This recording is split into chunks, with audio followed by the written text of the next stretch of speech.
Hello everyone, my name is Gandalin and welcome to another World of Warcraft guide. Today we have another video in my series on hidden artifact appearances. Obtaining any of these appearances will award you with the achievement called Hidden Potential. In this video we'll be looking at the hidden appearances for Warlocks. Note that you can obtain any of these appearances regardless of your current spec. First up is Affliction. This appearance is called Fate's End and is unlocked via the Essence of the Executioner. This changes Ulthalesh to look like it's a combination of a scythe and an executioner's axe. To obtain this appearance, you first need to hit level 110 so you can benefit from patch 7.3's global artifact knowledge level. This will satisfy the requirement that you have knowledge level 5 for the necessary items to drop. After that, you need to start killing Eredar mobs on the Broken Isles or Argus.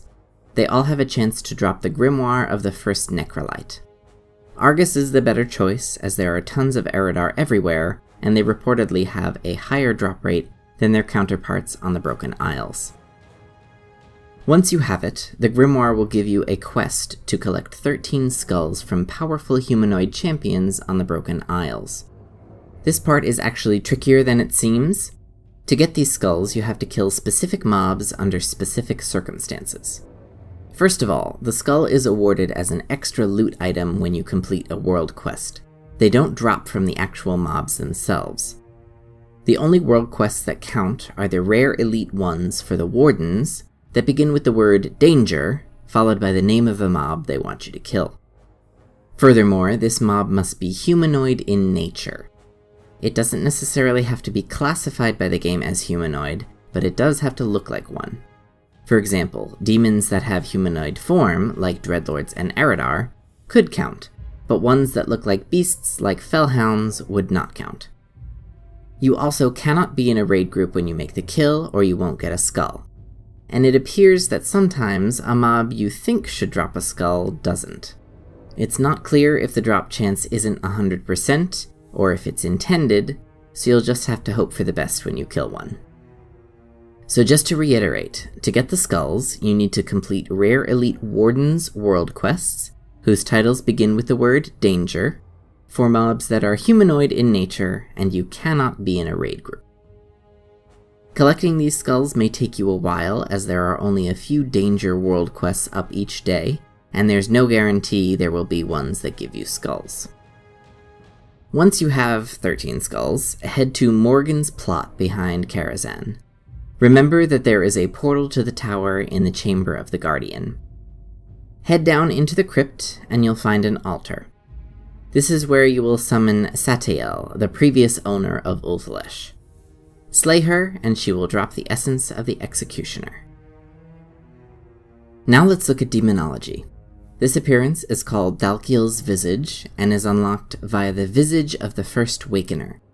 It changes the skull of the Manari into an actual Eredar head. To obtain this appearance, you need to be level 110 so you can benefit from patch 7.3's global artifact knowledge level. This will satisfy the requirement that you have knowledge level 4 for the necessary items to drop. Then you need to start farming for a bunch of grey quality Eredar heads. As you might guess, you loot these from Eredar mobs on the Broken Isles or Argus. Again, Argus is your best bet. The heads only drop in a particular order, as you are essentially looking for one that is suitable for Thalkiel to use. He actually comments on the heads whenever you loot one. The order is as follows: damaged, deformed, malformed, deficient, and nearly satisfactory. Once you see that fifth one, the next one you loot will be the Visage of the First Wakener.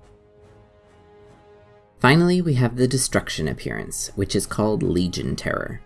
It is unlocked via the Burning Juwel of Sargeras, and gives the Scepter of Sargeras a new metallic and fiery look.